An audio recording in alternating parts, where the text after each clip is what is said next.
Assalamualaikum warahmatullahi wabarakatuh. Ketemu lagi dengan saya Yamih Inside atau biasa orang manggil saya Dedek. Di kesempatan kali ini mungkin saya akan sedikit bercerita tentang pengalaman saya itu menghadapi corona. Video ini direkam pada tanggal 30 Desember 2020, satu hari sebelum tahun baru. Entah apa yang akan terjadi pada tahun 2021, tetapi kita berdoa yang terbaik supaya tahun 2021 lebih baik daripada tahun ini. Tahun yang meninggalkan banyak duka bagi banyak orang. Tahun yang mungkin akan menjadi sejarah pada bangsa ini kelak dan akan diceritakan kepada anak cucu kita nanti. Ya, pengalaman corona itu mungkin di antara kita atau kalian yang sedang menonton video ini mungkin pernah mengalami apa itu corona. Ya semoga aja, saya berharap ya kalian tidak kena apa-apa alias sehat walafiat gitu. Tapi saya punya pengalaman yang menarik tentang corona ini. Jadi waktu beberapa bulan lalu saya masih jadi supir ojol atau pengendara Grab. Nah, waktu bulan Februari tahun ini 2020, saya ngambil jaket di Jakarta. Kebetulan domisili saya sekarang itu di Karawang. Saya ngambil jaket baru di Jakarta pada tanggal 15 Februari 2020 dan 2 minggu setelah itu saya demam tinggi selama 3 hari disertai batuk yang tidak berdahak. Dan pada awal Maret itu corona belum booming di Indonesia. Tapi di luar negeri yang saya lihat itu ya emang sudah booming gitu. Ya hal yang saya lakukan pada saat itu ya istirahat di kontrakan gitu, nggak melakukan kegiatan apapun gitu. Dan pada akhir Maret ya kalau nggak salah tuh 18 Maret Indonesia itu mengumumkan bahwa Indonesia mengalami darurat kesehatan akibat virus corona dan saya sudah sembuh sehat walafiat gitu. Entah itu saya kena corona ataupun menurut saya saja gitu, tapi emang gejalanya itu 1-2 gejala itu seperti mirip gitu. Tapi saya tidak merasakan sesak napas saja gitu. Cuma saya merasakan batuk yang tidak sembuh-sembuh selama kurang lebih 2 minggu. Saya batuk, tapi demam cuma 3 hari doang gitu. Ya, seumur hidup saya belum pernah mengalami batuk yang lama sekali sembuhnya gitu. Ya paling saya batuk sampai sampai kering banget batuk tuh. Maksudnya kering tuh nggak ada dahak tapi gatal di sini tuh ya cuma 3-4 hari itu sembuh gitu. Walaupun nggak diobatin gitu. Ini sampai 2 minggu saya beli obat setiap hari gitu. Karena emang saya orangnya dari dulu emang bukan nggak suka sih ya, nggak terbiasa minum obat gitu. Jadi kalau misal saya kena demam, kena flu gitu, saya jarang obatin gitu, didiemin ya. Mungkin sering-sering minum teh hangat, kopi, jangan lupa gitu, ya sembuh sendiri gitu, alhamdulillah gitu. Tapi waktu itu batuk yang sangat-sangat mengerikan gitu, sampai-sampai saya kalau misal ngomong sama orang gitu agak gimana gitu, kalau ngomong kayak gatel banget di sini nih. Cuma ya mungkin gitu, tapi emang orang-orang emang susah percaya apa yang saya omongin gitu.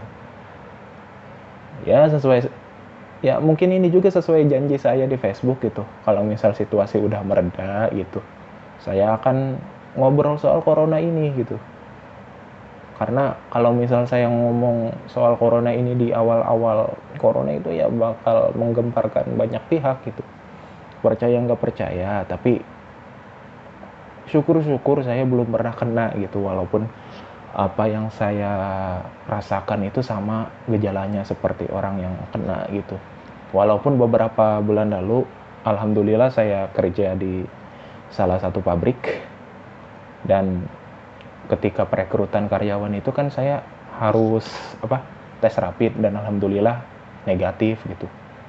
Walaupun saya nggak percaya tes rapid itu efektif atau enggak itu mendeteksi corona itu, cuma kan saya percaya aja lah gitu sama tes rapid gitu. Dan ketika saya membuat video ini mungkin vaksin di Indonesia itu udah datang gitu ya, udah datang itu 1,2 juta kalau nggak salah ya, kalau salah mohon dibenerin gitu.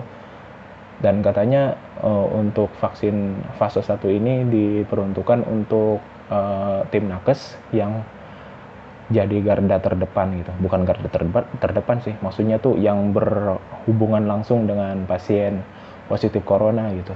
Dan kita doakan saja di tahun 2021 masyarakat Indonesia itu sudah bisa bebas dengan corona gitu. Walau pada kenyataannya mungkin sampai kiamat pun corona masih ada di sekitar kita gitu. Tetapi kan dengan adanya vaksin itu kan setidaknya kita bisa memutus mata rantai corona gitu. Kita sih nggak apa-apa gitu. Kalau kita masih muda gitu ya, kita nggak apa-apa tertular corona juga gitu. Wong 80% sembuh kok gitu. Kan yang kasihan itu pada orang yang mempunyai penyakit bawaan atau komorbid kalau bahasa kedokterannya gitu. Kalau misal yang orang tua gitu yang punya penyakit bawaan gitu, kalau misal kena corona kan otomatis si antibodinya itu udah kewalahan gitu. Boro-boro yang punya komorbid ya, yang nggak punya penyakit bawaan pun ya banyak gitu kasus-kasus yang meninggal gitu, walaupun nggak banyak gitu. Dan dengan adanya penyakit bawaan itu gitu, si virus corona ini ya makin ganas gitu ya gitu. Dan menurut saya ya penyakit ini yang paling rentan ya itu orang tua gitu. Makanya diadain vaksin gitu, karena emang ya tujuannya itu gitu. Pemerintah harus menekan seminim mungkin untuk memutus mata rantai itu gitu. Emang bener sih, cuma kan banyak sekali pro kontra dengan virus corona ini. Yang salah satunya mungkin banyak kita dengar gitu ya, banyak kita dengar itu adalah virus corona dibuat, virus corona adalah settingan para elit global dan lain-lain lah gitu. Tapi dengan spekulasi itu semua kan kita bisa mengambil hikmahnya gitu. Jadi kita jangan jangan mikirin virus ini datang dari mana, toh udah datang gitu, udah menyebar di seluruh dunia gitu. Tugas kita sekarang ya melawan gitu, jangan sampai si corona ini menyebar dengan pesatnya gitu. Kita sih yang masih muda nggak apa-apa gitu, tapi pemerintah kan sayang juga sama orang tua, sama orang-orang yang paling rentan dengan virus corona gitu. Maksudnya tuh sekali kena udah langsung down gitu. Beda sama kita yang muda, yang antibodinya itu masih siap kayak tentara baru dilatih dan der sembuh 2 minggu. Tapi orang tua banyak loh yang keselamat gitu. Jadi untuk sekarang ya jangan egois lah gitu. Jangan egois kalau misal di kerumunan itu nggak pakai masker gitu. Setidaknya kalau misal kalian itu nggak mau pakai masker gitu, ya jangan sembarangan lah gitu. Kalau misalkan di keramaian gitu orang-orang pada pakai masker semua, kalian nggak pakai masker gitu, nggak cuci tangan, nggak ini gitu. Sama saya juga bandel emang, tapi saya nggak pakai masker kalau misalkan di teman-teman yang deket. Itu juga saya masih takut lah istilahnya gitu. Kalau misal teman-teman itu jarang saya temuin gitu, saya juga nggak berani gitu. Kalau misal sama orang asing yang kita nggak tahu keseharian mereka gimana gitu, ya sama aja bohong gitu. Ya setidaknya kita jaga diri kita sendiri dulu dan jaga orang lain gitu. Ya istilahnya kan ada pepatah, sayangi diri kalian sendiri dulu baru kalian sayangi orang lain gitu. Berlaku juga sama pacar ya. Banyak kan yang pacaran sekarang itu sayang sama pacarnya tapi nggak sayang sama mereka sendiri. Sama aja bohong. Ya kalau misal mau jujur juga ya mungkin susah juga sih ngomongnya. Maaf ya Len. Aduh. Ya kembali ke pembahasan gitu.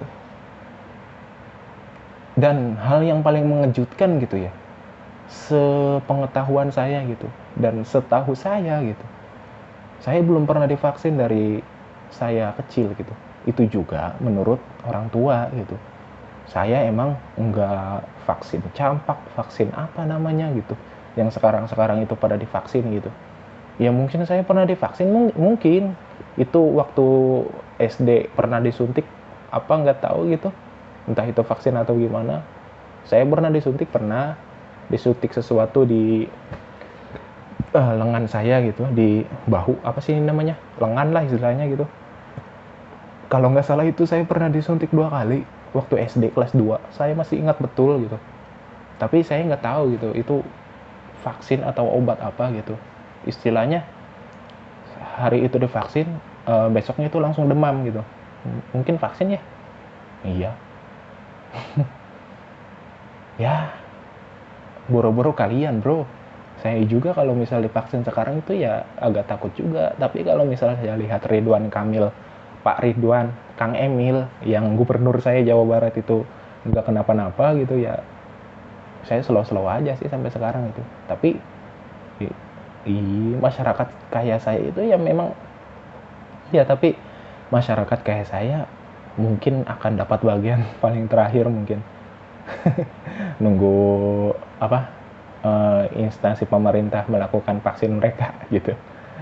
Dan apa rencana pemerintah itu setelah vaksin itu diberikan kepada masyarakat gitu? Apakah masyarakat tetap memakai masker, menjaga jarak, atau ada peraturan yang berbeda gitu setelah memakai vaksin itu gitu?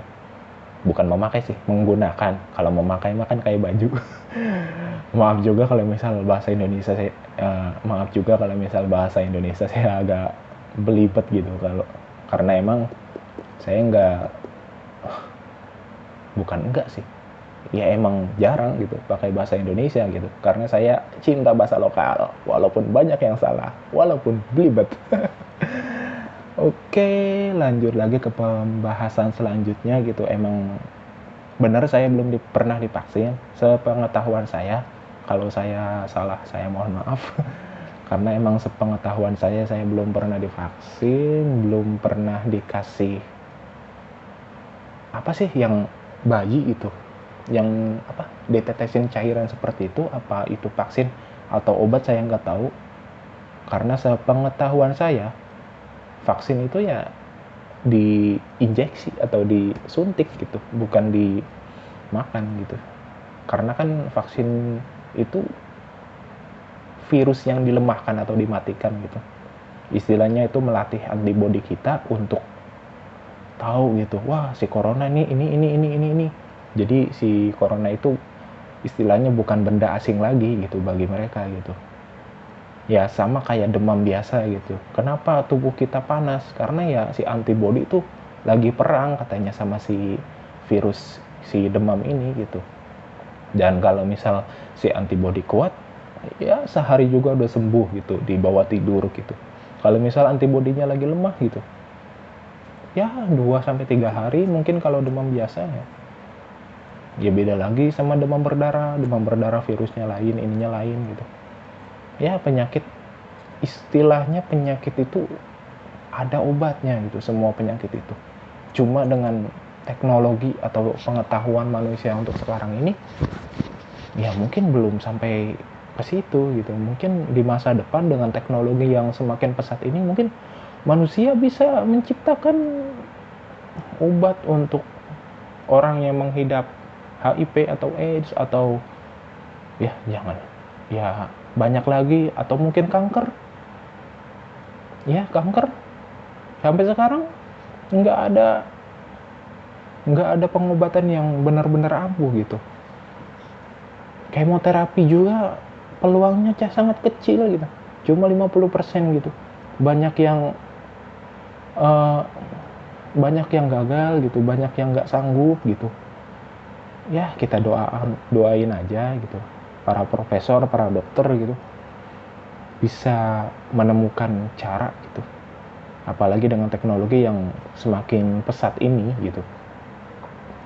Ya mungkin itu aja sih yang bisa saya sampaikan untuk sekarang gitu, karena emang sekarang saya nggak ada topik gitu. Saya mencoba mencoba menyapa kalian semua gitu dengan media baru yang sebelumnya itu emang saya biasa berbagi cerita itu lewat Facebook, lewat status gitu, status yang panjang, walaupun like-nya cuma 20, paling banyak juga 30 ya, tapi saya seneng gitu karena status saya memang ada yang baca gitu.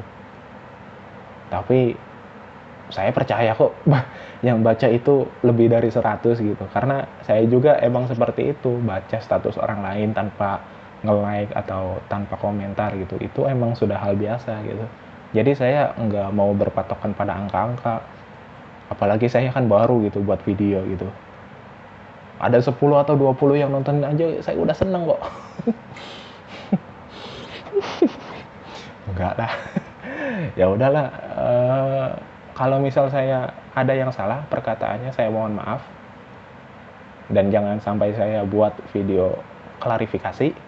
Untuk di YouTube silakan komen apa yang kurang, dan like kalau suka, dislike aja kalau nggak suka. Sampai ketemu di video selanjutnya.